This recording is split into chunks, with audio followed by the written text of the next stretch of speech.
Happy graduation day, guys. Here we are. We eventually made it. I am so blessed that I decided to come to CLA 4 years ago. I would like to thank the teachers and administrators for your continued support, mentoring, and wisdom that you had poured into us throughout the years. I know you have all sacrificed and dedicated so much time to our class. Or as Mr. K would call us, the last of the leakers and slackers. We got the big banana, guys. We always expected senior year to be an exciting year, and it was. Along with exciting lasts, this past year was filled with important decisions. We were told to commit to a college, trade school, choose a major, or a field of interest. Committing to decisions is a huge part of our lives, especially in senior year, deciding where to go and what we want to do. Many of us have dreaded those questions for the past few years of high school. And then, with the end of senior year, we had to face them. Zig Ziglar, popular motivational speaker and author, once said, quote, "I believe success is achieved by ordinary people with extraordinary determination," end quote. When we focus on our commitment, we strive for our dreams and plans, without letting fear get in the way. Then we will achieve what we set out to do. There are two traps that people fall into when faced with commitment. One is that we don't commit due to fear, or that we do commit, but we are unable to compromise when our plans fall apart. It is important to have both commitment and determination for our dreams, but first and foremost, we need to have a commitment to the Lord.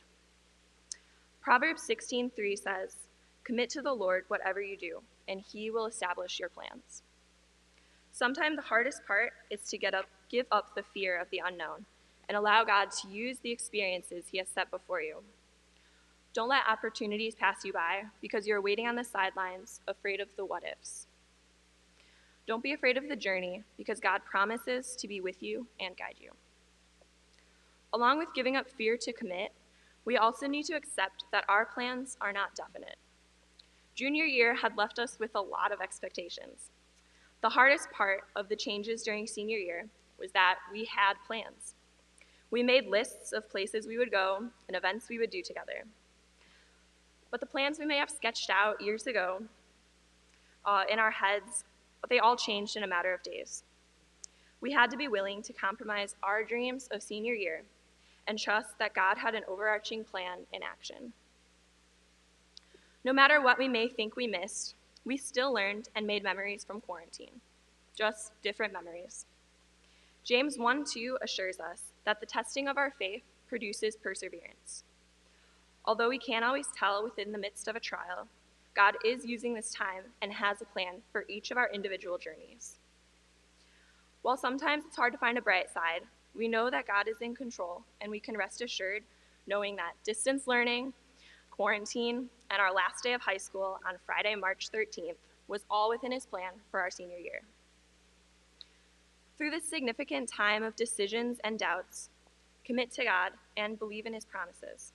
That way, fear of change and compromise will be put to rest, knowing that it is all within God's plan. Joshua 1:9 states that, quote, "Have I not commanded you? Be strong and courageous. Do not be afraid. Do not be discouraged. For the Lord your God will be with you wherever you go," end quote. I challenge you, whether you are graduating today or graduated 50 years ago, to commit to the journey God has placed before you and have the determination to complete your goals by putting your fear aside. Congratulations, class of 2020.